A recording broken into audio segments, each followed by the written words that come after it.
effective thinking pattern.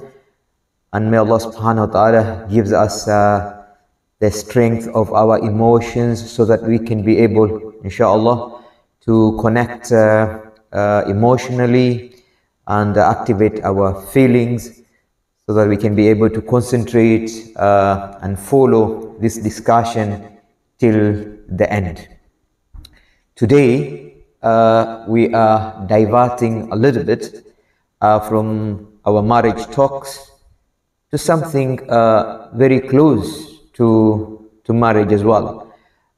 Today, we want to discuss issues of parenting.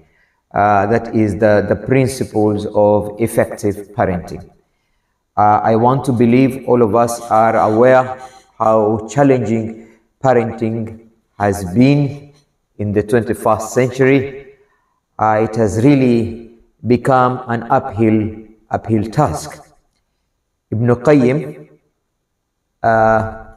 radhiyallahu anhu said, the parenting is such a mighty matter in Islam that on the day of judgment, Allah subhanahu wa ta'ala will ask the child about the effectiveness of the parent before asking the parent about the obedience of the child.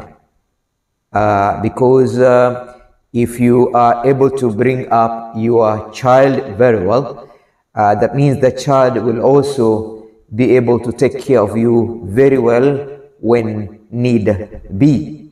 They say if you are able to remain in the life of the child until they become grown-ups, the children will also be in your life when you are in your old age. Therefore, it is really crucial, it is very important that we pay heed to the way we bring up our children. Ladies and gentlemen, it is important we first understand what parenting is all about before we can continue discussing the effectiveness of the parenting. And again, I want to quote a friend of mine who said, "Do not raise your children to provide for you, raise them to worship Allah, and provision will always come if they have closeness with Allah subhanahu wa ta'ala." So what we need to ask ourselves, as I said earlier, is what is parenting actually? Both spiritually, psychologically, and socially. What is parenting? And I will use as usual the acronym parenting so that we can be able to understand what parenting is all about. The letter P in the word parenting tells us parenting is providing holistic needs of the child. That is to say, kwamba kulea ni kule kujitahidi kukamilisha matakwa ya mtoto vile yanavyostahili kukamilishwa. That is providing holistic needs of a child. Remember, a child is a very special, very special gift to us from Allah subhanahu wa ta'ala. And the way we bring up that child is our gift back to Allah subhanahu wa ta'ala. Kupata mtoto ni zawadi kutoka kwa Mwenyezi Mungu subhanahu wa ta'ala, na tunavomlea yule mtoto ni zawadi zetu kumpa Mwenyezi Mungu subhanahu wa ta'ala. Katika neno parenting, it is paying attention to the uniqueness of every child, because there are no two children who are 100% identical. And that's why in psychological teachings they say there is no prescription on how to bring up children. Another psychologist mentioned that children don't come with a manual. Therefore, it's not like a refrigerator you buy and you are given a manual. It's not like a television you buy and you are given a manual. Children just come in their own form, in their own uniqueness, in their own differences. And it is you and me as parents who should now figure out vile tutakavyowalea ili wakuwe watoto wazuri. R, parenting is about building positive relationship, kwa sababu bila ya kuwa na uhusiano mzuri na mtoto, kumlea inakuwa shida sana. Ni muhimu sana tuwe take advantage of relational capital. Relational capital ni kwamba tunatumia the bond that is there between a parent and a child, so that the child can be able to create that strong relationship, and through that we can be able to assist them better. Na ndio maana unakuta bila ya kuwa na ile bond ya kumlea yule mtoto inakuwa shida sana. Na unakuta kama ile categorization ya kumlea mtoto katika Uislamu kulingana na hadithi ya Bwana Mtume Muhammad sallallahu alaihi wasallam ni kwamba miaka 7 chezeni nao, miaka 7 ya pili wakazieni kamba, na miaka 7 ya tatu basi fanyeni urafiki na wao, ndio mtaweza kuwalea vizuri. The interpretation of that, of course, is the first 7 years you have to be very creative and excite the children to imitate right things. The second 7 years, that is 14 onward, this is the time when you need to be very, very authoritative, kwa sababu hii ni stage inaitwa adolescence. Bila wewe kuwa authoritative, basi mtoto anaweza kukuponyoka katika mikono yako. Lakini akifika miaka 7 ya tatu, yani kuanzia 21 kwenda mbele, hasa amekuwa mtu mzima, inahitaji urafiki zaidi kuliko kuwa na authority ama kuwa na ukali wa aina yoyote. Parenting E, they say parenting is about encouraging the child to do the right thing and discouraging that child from doing the wrong things. The role of the parent here is basically to make sure you are guiding in the sense that you show the child how important it is for a child to do the right things, and how painful it is for a child to do the wrong things. E in the word parenting, it means you must nurture. Wanasema katika psychology, nurture is stronger than nature, yani umleavyo ndivyo akuavyo. That means the environment ambayo unamoexpose yule mtoto ina contribute a lot on how that child will actually grow up. T, it is a process of identifying and discovering the talent of the child, kwa sababu kila mwanadamu amezaliwa kwa lengo tofauti na mwanadamu mwingine, na ukiweza kulitambua lengo, uwezo ama zawadi Allah subhanahu wa ta'ala aliyempa mtoto wako, basi inakuwa rahisi sana kumsaidia yule mtoto kukua katika hali na njia nzuri. It's very important, and that's why they say talent plus training will make a child a genius. If you are able to discover the talent of your child as early as 5 years or 6 years old, and then you provide the proper guidance on how that talent could be exploited, could be promoted, could be developed through training, then every child will be a genius. Because it is always not fair to judge a fish by climbing trees. Always the fish will be the last when you want them to climb the tree. And it will be unfair to ask the elephant to swim, because that will make the elephant the last in the swimming contest. And our children, all of them, have different abilities, have different interests, have different talent, and therefore the earlier we discover their uniqueness and then we assist them to explore those uniqueness, we give them much privileges of getting stronger and becoming the real self of their own choice, of course, through your guidance as a parent. Again, dear brothers, distinguished ladies and gentlemen, NI in the word parenting is about inspiring. The best you can do for your child is to provide the right role model. And the best role model in the life of a child is a parent.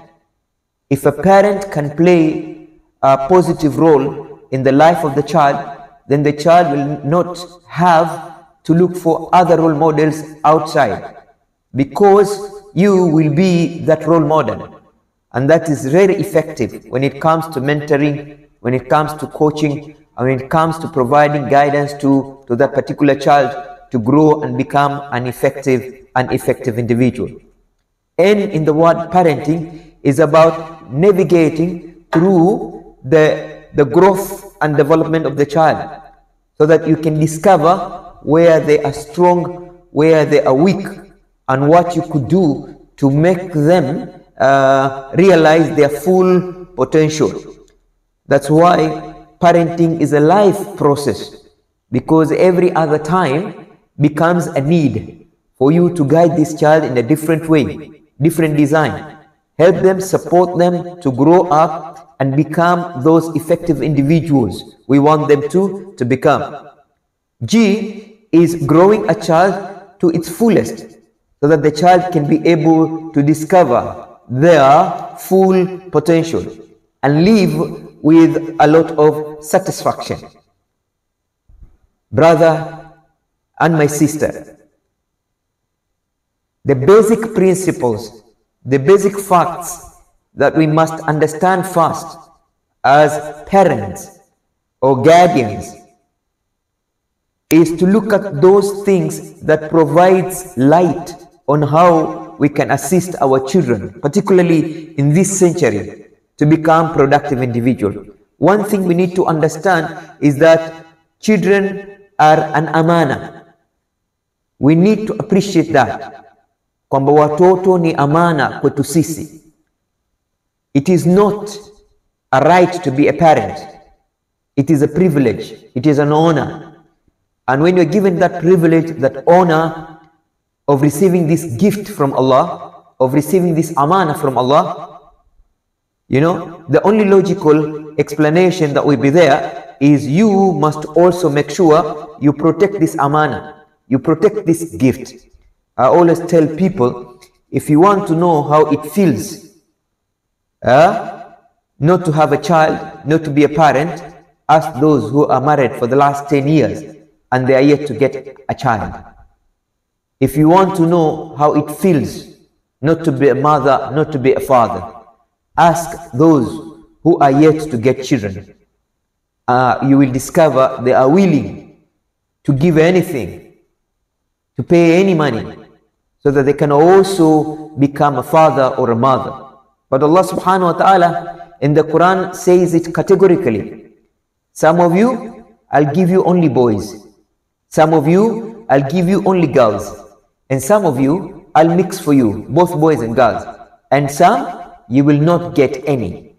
Unakuta kwamba ni fadhila kubwa sana ya Allah subhanahu wa ta'ala, kwamba siku moja wewe utaitwa mama, ama siku moja wewe utaitwa baba. Kwa hivyo ukifanyiwa fadhila hii, ni muhimu sana hata wewe ujitahidi kuhakikisha umereciprocate hii fadhila kwa kuprovide environment ambayo itamlea yule mtoto vizuri.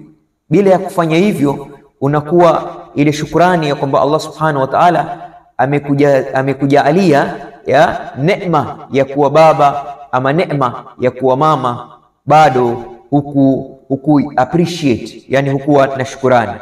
Ya pili, yataka tukumbuke Allah subhanahu wa ta'ala, Allah subhanahu wa ta'ala anasema watoto wamezaliwa kama bafuta nyeupe. Children are born pure, fitra.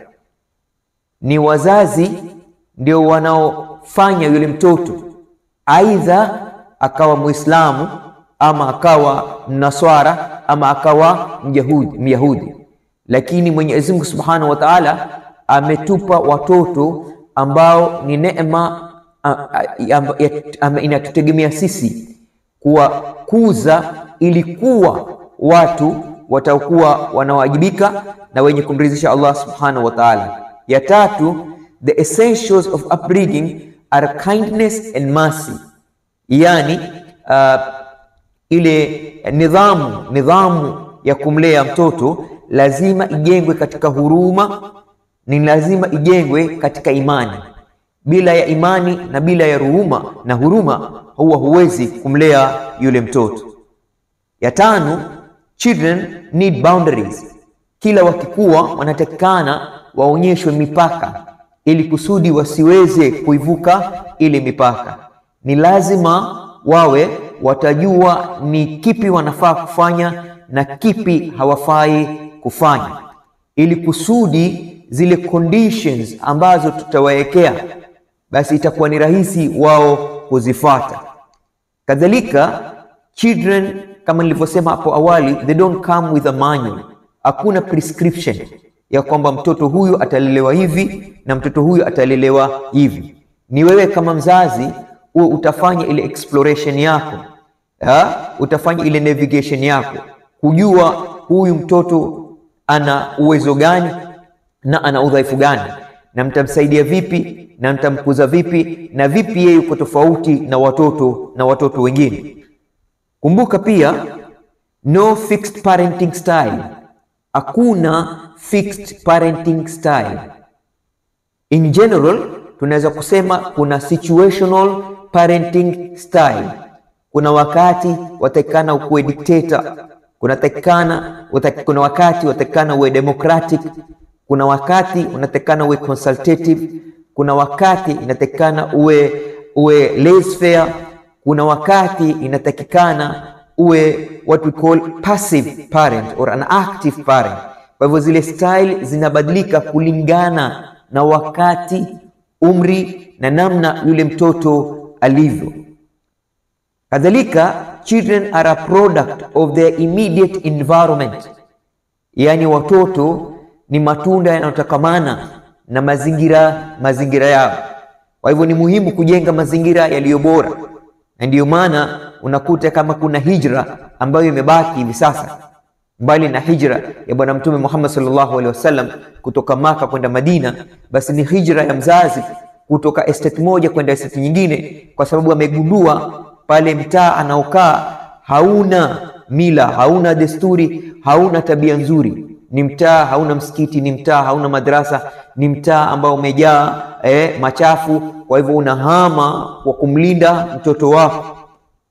Children need a lot of parental prayers, kwamba na ujuzi wote ambao tunaweza kuwa nao wa kuelea watoto, lakini watoto pia wanataka maombi yetu, yani tuombe Mungu, Mwenyezi Mungu awaongoze. Hakuna dua inayokubaliwa haraka kama dua ya mzazi kwa mtoto wake. Kwa hivyo kila wakati yatekana tuwe tunawaombea watoto wetu Mungu, ili Mungu awaongoze, awapatie fahamu njema na awakuze katika njia njema, na wapeleke daraja za juu, na wapatie fahamu njema, na awalinde na madhara ya kila aina. Kila wakati tunawaombea watoto wetu wawe na watoto ambao ni wazuri. Kadhalika ni muhimu kujua kwamba the most important piece of knowledge, kwamba mtoto ni lazima apewe mapema sana, ni knowledge ya tauhid, ya kujua Mwenyezi Mungu ana sehemu gani katika maisha yake. Huo ndio msingi wa kujenga shakhsia nzuri ya mtoto, ya kujenga tabia nzuri ya mtoto, ya kumpa mtoto mwelekeo mzuri. Ukisha kufaulu hapo, basi umefaulu kila mahali, na kumlea ule mtoto itakuwa ni rahisi sana na itakuwa ni kwepesi kwako wewe. Kwa hivyo ikiwa hizi ndizo miundo msingi wa kumlea mtoto, hizi principles za kumlea mtoto ni zipi? Kadhalika hapa we will look at the word principle to understand zile falsafa, ama kwa jina lingine principles, ambazo zatakikana tuzifuate katika kumlea mtoto. I want to remind us here that sometimes marriages face conflicts because of the differences in parenting style between the father and the mother, between a husband and a wife.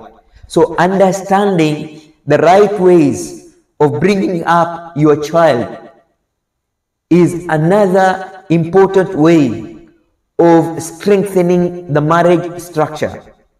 Kwa sababu ikiwa kutakuwa hamna njia nzuri za kumlea mtoto, hapo ndio kunakuwa na fitna ya baba na mama, na ndoa iwe itakuwa inaingia matatizo mingi sana. Kwa hivyo P katika word principle ni kwamba always practice positive psychology. Always practice positive psychology. What do I mean by positive psychology? Positive psychology ni kwamba usipoteze imani yako juu ya maisha ya mtoto wako. Wanasema muangalie mtoto kama vile unavyotaka awe akiwa mtu mzima, na atakuwa awe vile unavyotaka awe. Kwa hivyo kila siku kuwa na imani kwamba yule mtoto unayemzaa basi ni mtoto atakuwa na mafanikio katika maisha yake kwa uwezo wake Bwana Mungu. Lakini ikiwa you entertain doubts, itakuwa vigumu sana kupata motisha, kupata msukumo wa kumlea huyu mtoto vizuri.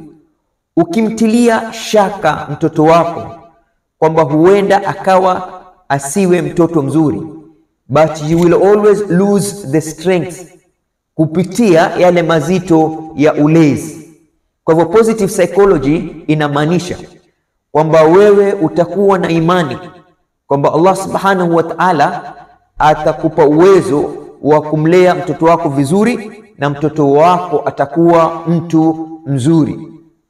This is called also the law of expectancy.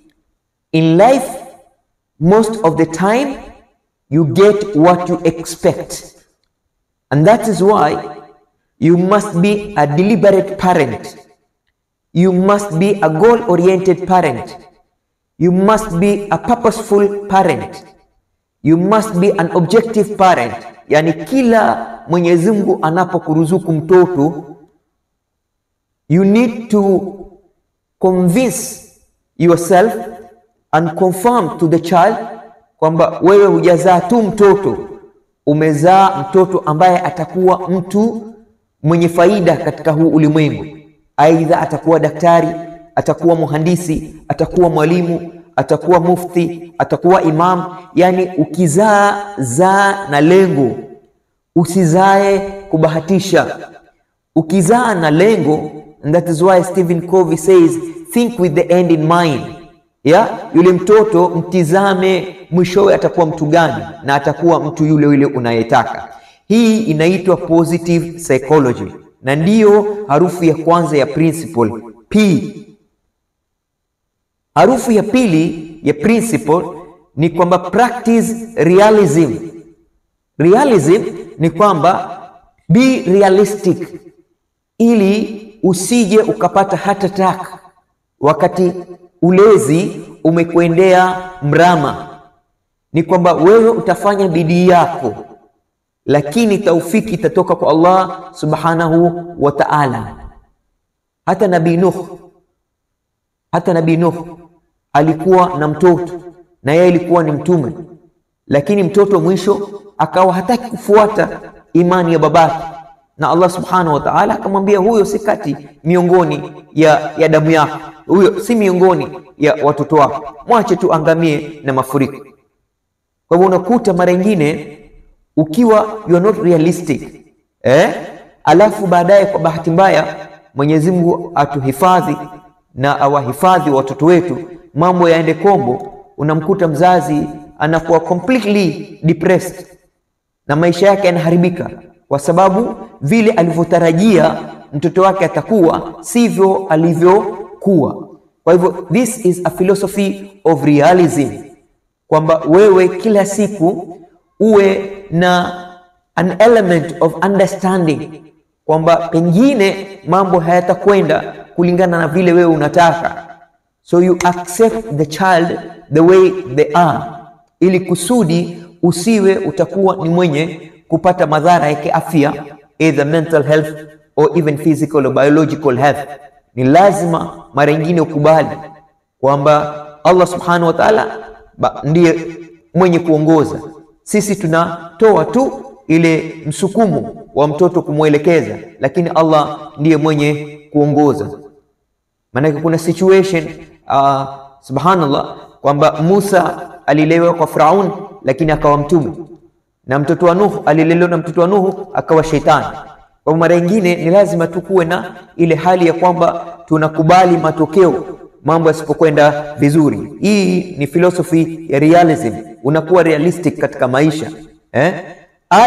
Ni lazima unapokuwa mzazi sasa, wewe umekuwa baba ama umekuwa mama, ni lazima uwe interest yako yote sasa iko juu ya wale watoto. I always tell people, ukisha kuwa mzazi unalazimika kupause maisha yako ili uwe utayaangalia maisha ya mtoto wako zaidi kuliko yale yako. Kwa sababu ikiwa wewe unataka kuishi maisha yako na alafu kuna mtoto nyumbani ama na watoto nyumbani, na ile maisha yako pengine it's not 100% Islamically or well guided, basi utaweza kuwa influence wale watoto wako negatively, na baadaye ikawa ni majuto, kwa sababu we mwenyewe ndio umekuwa sababu ya watoto wamedevelop habits ambazo sizo za kupendeza. Kwa hivyo ni muhimu kujiangalia, kwa sababu wewe ndiye kioo cha yule mtoto. Je, mazungumzo yangu, mavazi yangu, matendo yangu, yote haya yanamsomesha nini mtoto wangu? Yanamfahamisha nini mtoto wangu? Kwa sababu hamna shule, hamna madrasa iliyo bora kuliko nyumba. Hamna shule, hamna madrasa iliyo bora kuliko nyumba mtoto anayokulia. Pale nyumbani ndio shule ya kwanza, pale nyumbani ndio madrasa ya kwanza, na baba na mama ndio walimu wa mwanzo. Ikiwa baba na mama watakuwa hawawezi kutoa ule mwongozo wa mwanzo, ikiwa ile nyumba haiwezi kutoa mazingira ya kumkuza yule mtoto vizuri, basi hata baadaye akaenda shule nzuri ama madrasa nzuri, ile athari ya pale nyumbani lazima itabaki. And katika principle is a principle of negotiation, kwamba kunafika wakati hasa baada ya miaka 13 kwamba sasa una negotiate na yule mtoto. Inakuwa katika lugha ya conflict resolution win-win. Unasoma, unapita, unapata grade fulani, na mimi nitakufanyia kitu fulani. Utakuwa na tabia nzuri wiki hii, utakuwa na swali kwa jamaa na kwa wakati na kadhalika, basi nitakupatia nafasi na wewe uangalie kipindi cha televisheni. Yani negotiation, kwamba in another word, I give what you give. Okay, you will reap what you will sow. Ukiwa utakuwa mtoto mzuri na mimi nitakufanyia mambo mazuri. In one way or the other, as I said earlier, in the language of conflict resolution, this is a win-win approach. Kadhalika ndugu yangu, herufi nyingine ni C, yani ya maintain consistency, ya kuwa na commitment. Constitution ya nyumbani, and this is something that's very important. Every home must have a constitution on how people will live in that home, ili kusudi iwe yule mtoto ataizoea ile mila na desturi ya pale nyumbani. Hapa nyumbani watu wanalala saa ngapi? Hapa nyumbani kipindi gani cha kuswali, kipindi gani cha dua, kipindi gani cha kusoma Qurani, kipindi gani cha kufanya kazi za shule, kipindi gani cha kula. Watu wanakuwa na ile schedule ya nyumbani, for a day, for a week, for a month, and for the whole year. Sasa when you have rules, the home rules, then there has to be discipline when people break those rules.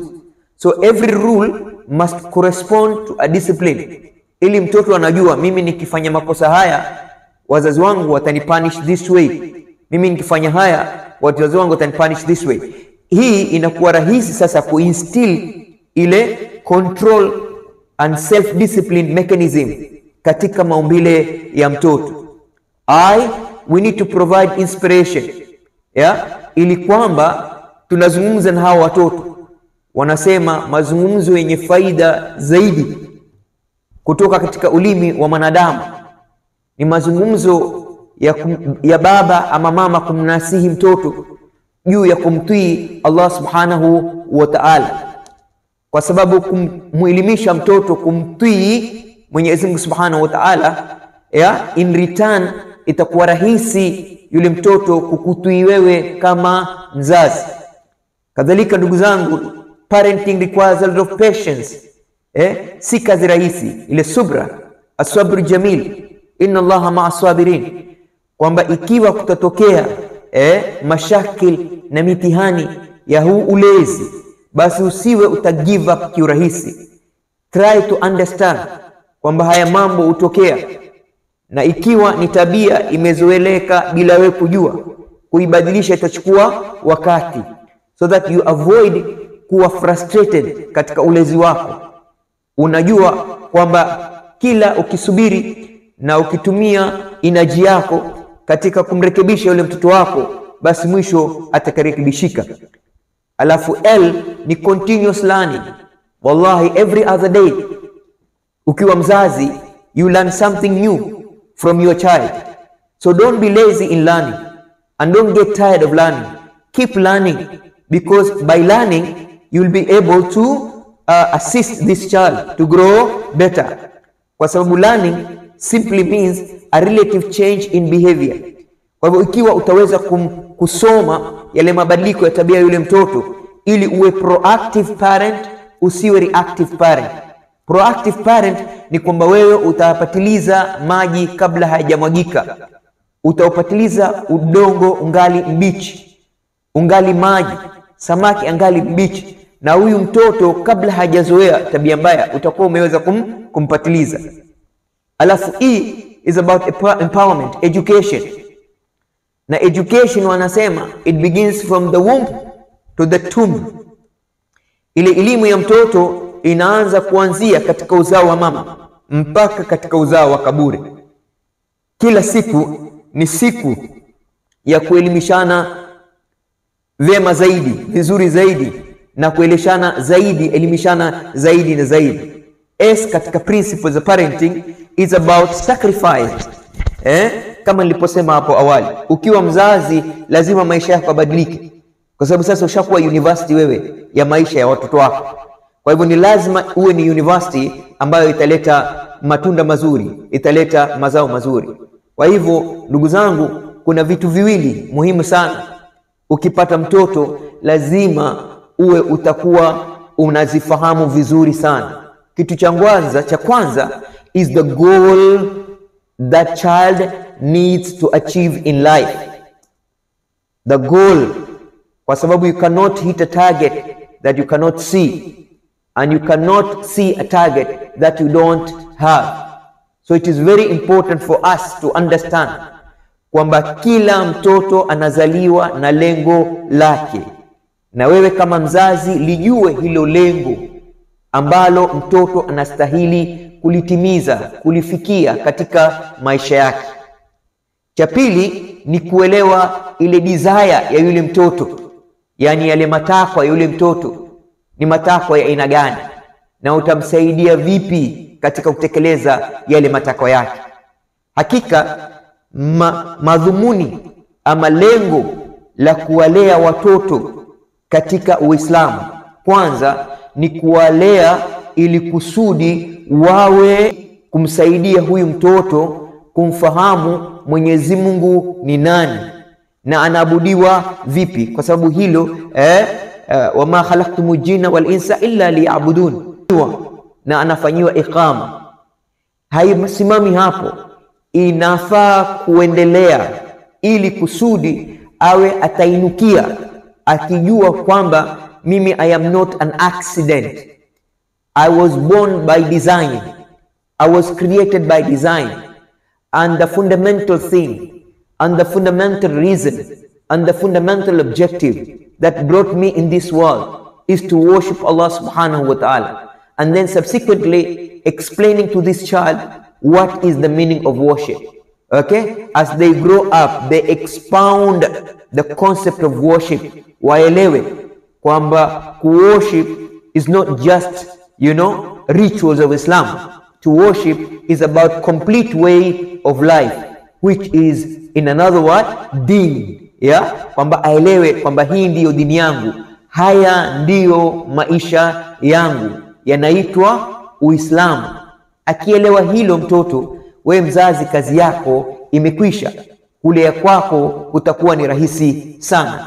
Ya pili ni to be dutiful and respectful to the parents. Kuanzia mtoto. Katika umri wa mtoto kuna miaka ya kwanza baina ya 0 mpaka 6. Hii inaitwa formative years. And the word formative simply means ni wakati wa kumform, wa kumjenga, wa kumtengeneza, wa kumuunda huyu mtoto. That's why they're called formative years. Wakati huu unaweza kumfundisha mtoto kitu chochote na kitakuwa part and parcel of that particular child. Na ndio maana nasema hivi, miaka 12 ya kwanza Allah anakupa wewe uwezo wa kuchagua manhaj ya kumlea huyu mtoto. Lakini ikifika miaka 13, kama manhaji yako ya miaka 12 ya kwanza haikuwa nzuri, basi hapa sasa ndio unapata teenager ambaye anakuwa very rebellious na anakwenda kinyume na maamrisho yako. Lakini ikiwa hii miaka kwanza, particularly katika hizi formative years, basi itakuwa kazi yako ni rahisi. Ya tatu ni kumfanya awe atafurahia mazuri na awe atakataza mabaya. Na ya 4 ni kuweza ajihisi na ajiamini na akubali kwamba yeye amekuja kuchangia katika ukuaji wa umma wa Kiislamu, amekuja kuchangia katika ukuaji wa jamii yake, amekuja kuchangia katika uzuri wa familia yake na kubadilisha maisha yake kwa ujumla. Bila ya mtoto kufahamu kwamba I am part of the bigger umma of Islam, that child will never become responsible and will not have connection with the ummah. Lakini ikiwa kuanzia ni mtoto unamfahamisha kwamba he cannot live in isolation, ni lazima awe atakuwa amekuja. Ikiwa Mwenyezi Mungu amempa uwezo, basi atachangia kama daktari katika umma. Ikiwa Mwenyezi Mungu amempa uwezo, atachangia kama engineer katika umma. Ikiwa Mwenyezi Mungu amempa ni uwezo, atachangia kama mwalimu katika umma. Lakini this must be deliberately explained to the child, ili afahamu kwamba it's not just my life, it's the life of my mom and dad, the life of my extended family, my community and the ummah. If anything goes wrong with my life, it has gone wrong with everybody else. And if everything goes right, and everybody else will celebrate. Have the best manners, morals and behavior. That's another objective. Kwamba at the end of the day, character building, character formation. And when is this done? Between the age of 0 to the age of 8. Kulingana na utafiti, wewe na mimi hivi leo, hapa tulipofika, we are simply a product of our first 8 years. The 8 years are the period when a human being is molded to have the best character. Na ndio maana Allah Subhanahu wa Ta'ala anasema hatukumleta mtume ila awe ni nyumba ya tabia njema, nyumba ya desturi njema, nyumba ya utu, yani character development. And that's why even education is called tarbiyah in Arabic and is called educare in Greek, because it's supposed to build our character. Ndugu zangu, remember Abu Huraira radhiallahu anhu anasema, Mtume sallallahu alaihi wasallam amesema, no child is born but upon fitra. He then said, recite the nature made by Allah in which he created man. There is no altering of Allah's nature, that is the right religion. Kwamba huyu mtoto unapomkuza ujue tayari yeye katika DNA yake. Huyu mtoto unapomkuza tayari yeye katika genes zake kuna dini imejengwa. Sasa ni wewe mzazi utoe fursa zile genes, ile DNA ikue kulingana na vile Mwenyezi Mungu anataka ikue. ama utampoteza aingie katika mambo mengine ambayo yasiyokuwa ya sawa. Kadhalika kumbuka, my brother and sister, what is important katika kumlea huyu mtoto is the gentle touch and the games and the stories we tell them. Na sisi wenyewe kuwa present, not just in the room, present in their life, playing heal hands on games in the car, human conversation with real people, simple toys that don't cost money, less parents direction but involvement. Kwamba at the end of the day tunamsaidia huyu mtoto kujihisi kwamba is part of that family and will always be respected in that family. Therefore understand all this, ni kwamba sisi tuelewe parenting in nini. And I want to repeat that definition in the word of another scholar. Huyu anasema Ibn Ghazal is a process of caretaking, educating from which you help your child grow from dependency to an independent adult.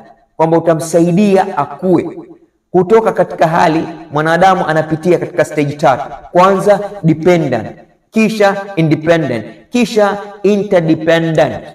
Kwamba wewe umetegemea wazazi wako, sasa unajitegemea, na sasa itategemea utegemeane na watu wengine, kwa sababu huwezi kufaulu peke yako, ni lazima uwe utashirikiana na watu wengine. Remember, tunapokosa kutengeneza ile misingi ya ukuaji bora, basi tunapata static behavior, roles in the family are not defined, future targets hazielezwi, or running after instant gratification and no execution plan. Kwamba sisi ni wazazi ambao hatujengi zile tabia zinazokwenda kulingana na wakati, hapo tutakuwa tumepotea. Ikiwa hatuelezi watoto jukumu lao katika ile familia nini, tutakuwa tumepotea. Ikiwa hatuwapi target za tabia, target za elimu, target za kuendelea katika maisha, basi itakuwa hatuwaongozi. Na ikiwa hatuwezi kuwakataza wasikubali tu mambo kiholela, wasiwe bendera tu wakafuata upepo, basi tutakuwa tumepotea.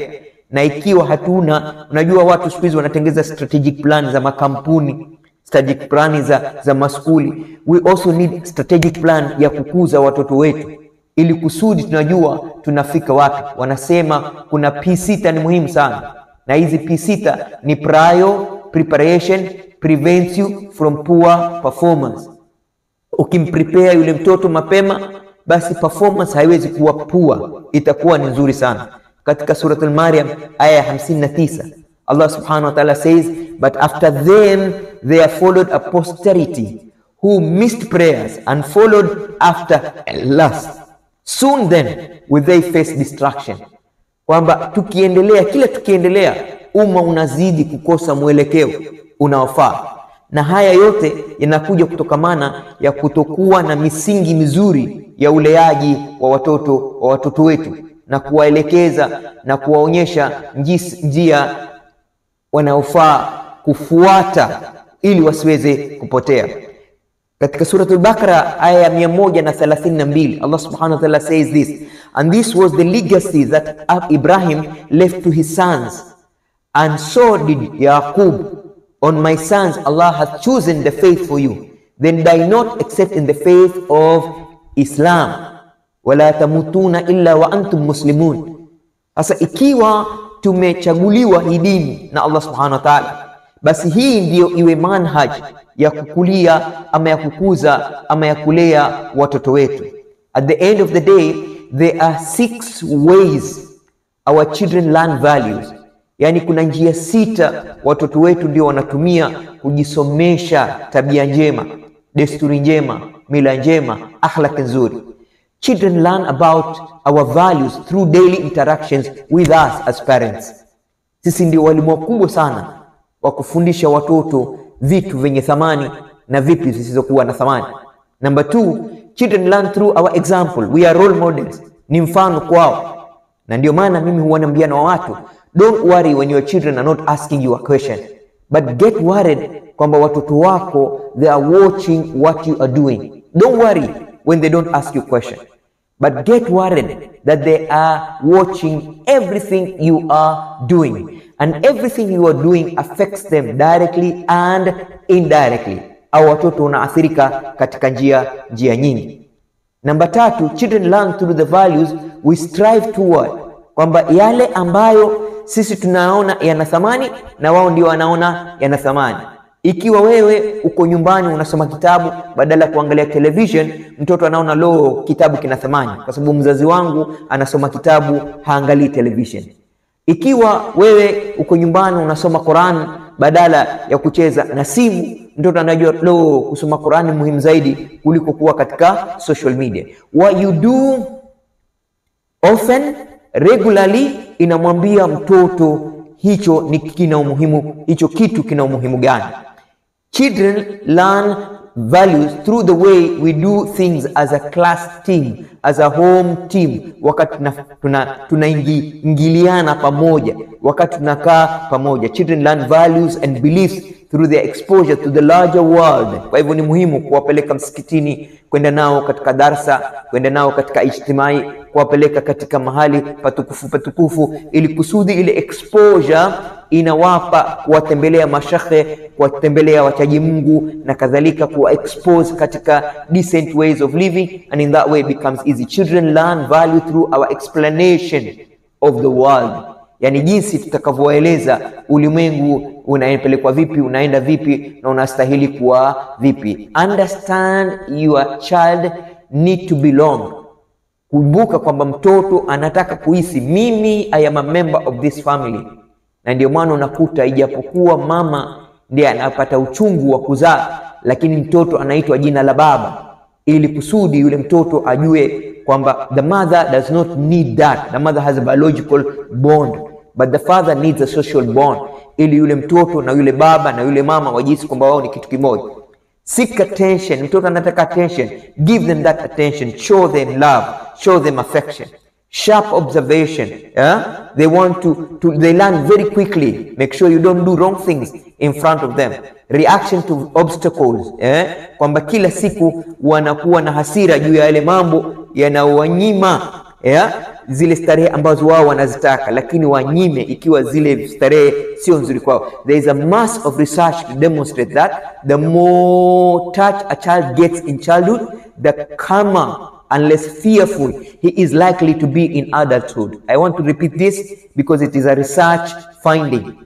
There is a mass of research to demonstrate that the more touch a child gets in childhood, the calmer and less fearful he is likely to be in adulthood. Ikiwa atapata yale makamama na zile hugs na mabusu yale kutoka kwa wazazi, basi inakuwa ni rahisi yule mtoto kujihisi anakuwa protected katika maisha yake, na kujihisi kwamba anapendwa katika maisha yake, na kujihisi kwamba ana ulezi mzuri katika maisha yake. Kwa hivyo kuwa influence na watu wa nje inakuwa ni shida sana. Kwa hivyo tulee watoto wetu kulingana na Quran na Sunna. Raise according to Quran and Sunnah.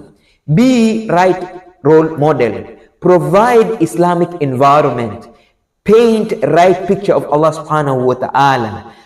Give stories of Rasulullah sallallahu alaihi wasallam and the Sahabas to the children. Ultimate authority is Allah subhanahu wa ta'ala. Mwenyezi Mungu subhanahu wa ta'ala ndiye mwenye kuleta taufiki. Mwenyezi Mungu subhanahu wa ta'ala ndiye mwenye kuweza kutuongozea watoto wetu. Remember, at the end of the day, nearly 20% of students katika maskuli spend very little time with their parents. Therefore, we need to create time nyumbani ili watoto wetu wapate ule muingiliano baina ya wao na sisi kama wazazi.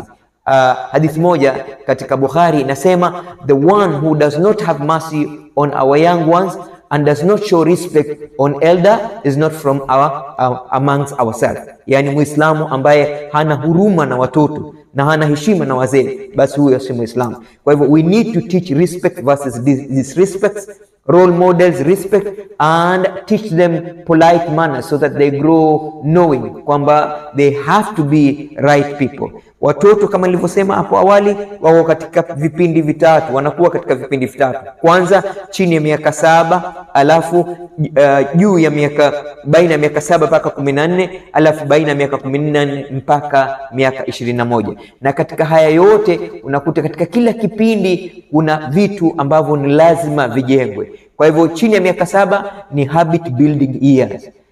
Baada ya miaka 7 receptive to learning. Baada ya miaka 14 rebellious and independent, yani wanafundishwa mambo ambayo yatawaongoza, na ndio unakuta ikiwa hawatopata hao ndio wanakuwa rebellious. Ndugu zangu, Uislamu unasema te tatu ni muhimu sana katika kumlea mtoto. Te ya kwanza kumfundisha tarbia. Tarbia ni akhlaq, tarbia ni ukuaji mzuri wa kidini. Alafu te ya pili ni kumpa taadib. Taadib ni kwamba awe na religious discipline na religious manners. Alafu te ya tatu ni taalimu, ni kumpatia knowledge kwanza ile ambayo inaitwa fardhul ain. Fardhul ain knowledge ni knowledge ya kuunderstand Allah subhanahu wa ta'ala, na ndio maana it is highly recommended kwamba watoto wanafanya kuonyesha tahfidh kwanza kabla hawaja kwenda skuli, ili kusudi mabongo yao yawe yatakuwa yamehifadhika katika dini na yamepanuka katika kukubali elimu nyingine ambazo ni fardhul kifaya.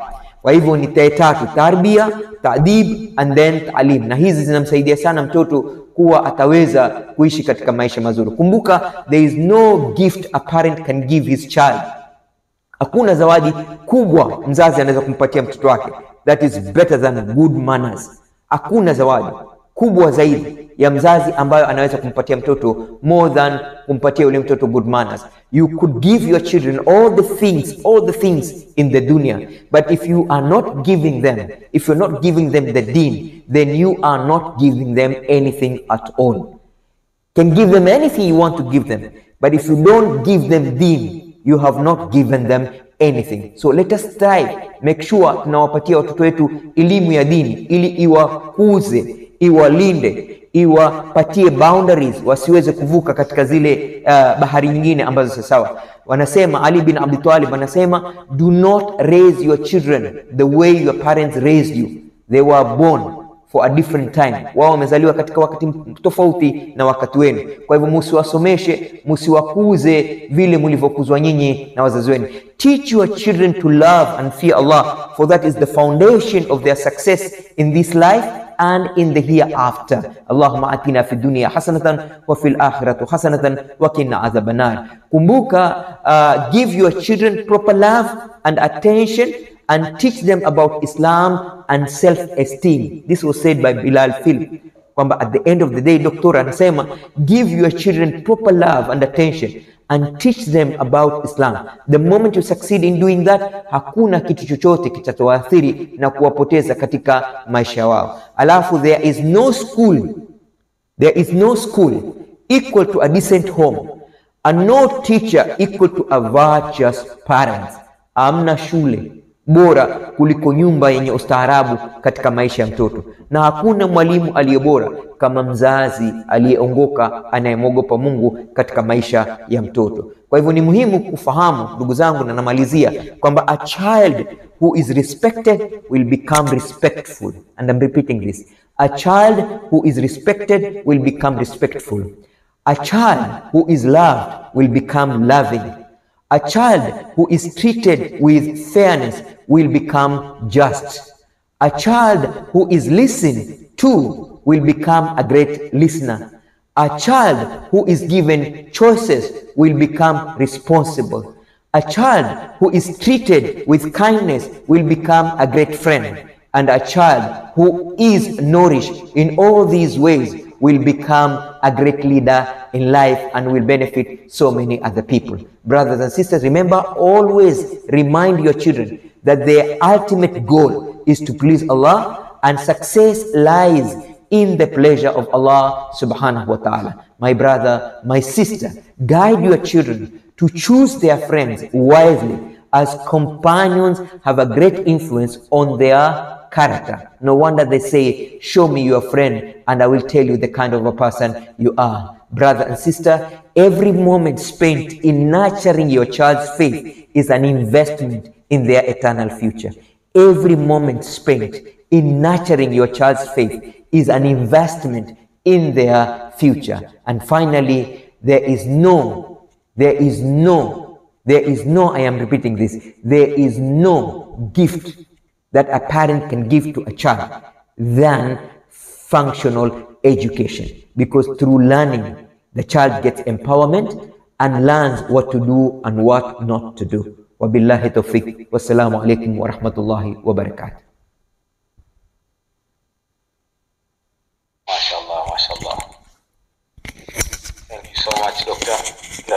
powerful talk. I'm sure I have benefited a lot, and I'm sure the listeners have benefited too. Naam, mashallah. Wapenzi wasikilizaji, tunafungua forum ya question and answers, interactive session. Kama kuna mtu ana mapendekezo, kuna mtu ana swali anataka kuuliza, kuna mahali ya kusikia vizuri. Pia ningependa kueleza kwamba hii clip kwa wale ambao wamechelewa kuingia wataipata YouTube channel ya Ramia wetu, and inshallah from next week tutakuwa na YouTube channel pia ya New Horizon TV. So kwa wale ambao watakosa wataweza kuwa na 2 platforms ambazo wanaweza kuangalia. Kianza, kuna Dala Hussein amesema kwa family kubwa za watoto 7 na kwenda juu, je, ni mikakati gani bora ya kuwalea? Kama family ina watoto wengi, je, kuna mikakati gani bora ya kuwalea? Wallahi, numbers don't really matter, and in most cases mzazi akifanya kazi nzuri katika wale watoto wa mwanzo, let's say for example number 1, number 2, number 3, then wale wanakuwa model nzuri sana kwa wale wengine ambao wako chini. Kwa hivyo kunakuwa na ile replicate effort, kunakuwa na ile triple impact ya behavior development and character building. Kwa hivyo unakuta ile segmentation ya wale watoto, wengine wanakuwa wameshafika adolescent, wengine bado wako katikati, wengine ndio wameanza kuinukia. Sasa if the parent did a good job with the first cohort, yani the first 3 children or the first 2 children, even if the first born, then yule ndio anakuwa anadictate kwamba ile family inakuwa na standard gani. In most cases ikiwa yule wa kwanza, wa pili ama watatu atakuwa amekuwa misguided in one way or the other, basi it becomes a tussle kwa mzazi kuwarekebisha hawa chini. It is possible, lakini it will be more difficult than when the first one and the second one have set standard. So the pace of every family is determined by the firstborn and the secondborn. Sometimes the firstborn takes things for granted, and the tendency is ana relax.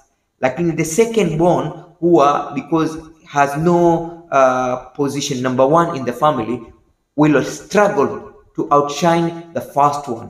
So in this way it will awaken the first one, kwa sababu hata yeye hatotaka yule second one overtake. As hawa wawili, if they have that positive healthy competition, hawa wengine wa chini wakija wataweza kusaidika kiurahisi kuwa na mwelekeo mzuri. Zamani kulikuwa what we call communal parenting, kwamba ilikuwa si baba na mama peke yake, lakini kulikuwa na shangazi, kulikuwa na mjomba, kulikuwa na familia, extended family. Kwa hivyo ilikuwa watoto wanakuwa well covered na ile bigger family. Lakini siku hizi we don't have communal parenting. Siku hizi we have nucleus parenting. It is mama, baba na mtoto. Hata mjomba hawezi kuingilia, hata shangazi hawezi tena kuingilia.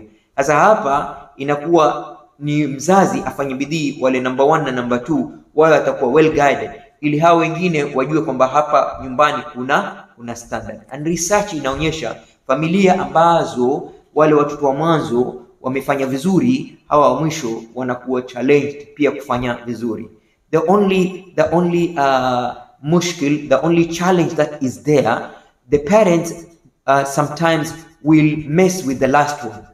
And that's why most lastborns do not really do very well, because they end up relaxing. Kwamba the lastborn will take it for granted, kwamba things are already made in that family. Kama ni reputation, it's already there. Pengine kama ni success, is already there. One brother is a doctor, another brother is an engineer, and therefore everybody wants to pamper the last one. So if care is not taken, normally the last one will be destroyed. Hata kama the first one is well protected, is well developed. So it's important kumwangalia kila mtoto is unique. No child depends on another child. So the parent needs to do their best on individual children, not in a collective way, but in an individual way. Lakini yule wa kwanza akiwa atasaidiwa ili awe kioo cha wale wengine, basi kazi inakuwa rahisi na inakuwa zaidi. And then again, by parenting 1, 2, 3, by the time a parent does the 4th parenting, already this parent has become an expert. That means therefore kuna likelihood kwamba hawa wa chini they might even get better guidance than wale wa mwanzo. Now it depends on the way the parents will learn. And that's why I said one of the principles, the letter L, is we have to keep on learning regularly every day, kwa sababu kila mtoto, hata identical twins, they have their own styles of doing things. They have their own nature of temperaments and behaviors and character. Kwa hivyo huwezi kusema vile nilivyomlea firstborn again ndivyo nitamlea thirdborn, ndivyo nitamlea secondborn. Hata Sayyidina Ali radhiallahu anasema kila mtoto anazaliwa kwa wakati wake, mlee kulingana na mazingira ya wakati wake inshallah.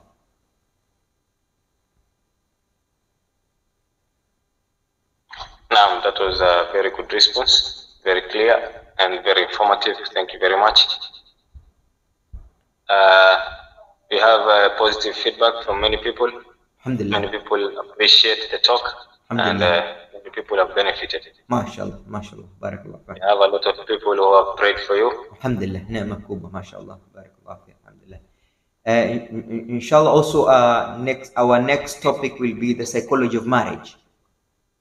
Next week, inshallah. Inshallah, next week on Friday, we will talk about the psychology of marriage. And I think time has passed.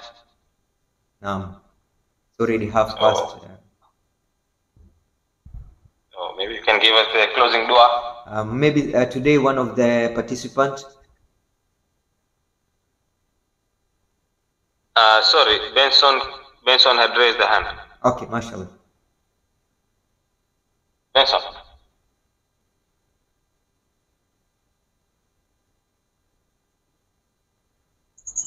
Thank you. I think, thank you. I think you had already responded because I wanted to ask about the issue of parenting, especially on how parents normally raise the firstborn and the secondborn. Then, when it comes to the lastborn, that is where now we are seeing they are being pampered.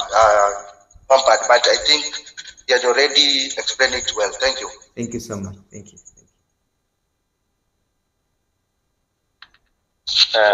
We normally share the links to the talks through our social media handles by the name New Horizon Consultancy Services and typing it at the comment just now. We have a Facebook page, an Instagram page, TikTok, and inshallah from next week we are going to have a YouTube link also.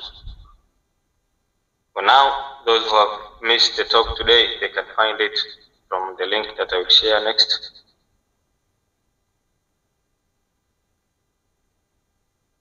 And as I go through, and any participant give us a closing dua for today. Someone who is willing to give us a closing dua today, please.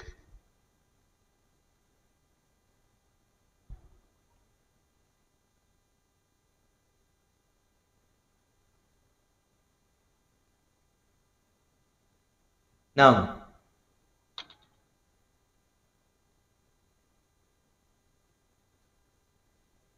then we can read wal asr together, all of us. A'udhu billahi minash shaitanir rajim. Bismillahir rahmanir rahim.